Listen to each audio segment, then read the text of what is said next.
Breaking news చూస్తున్నాం.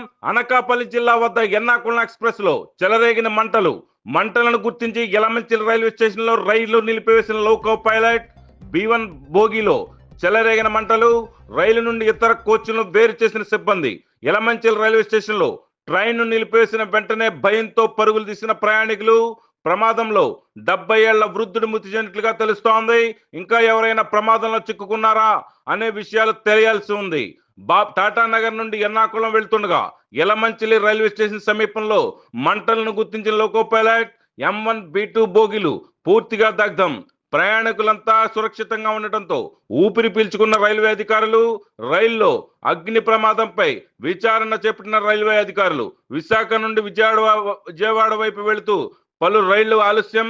2 బోగీల్లో ప్రయాణికులు తరలించేందుకు ఏర్పాట్లు చేస్తున్న రైల్వే అధికారులు.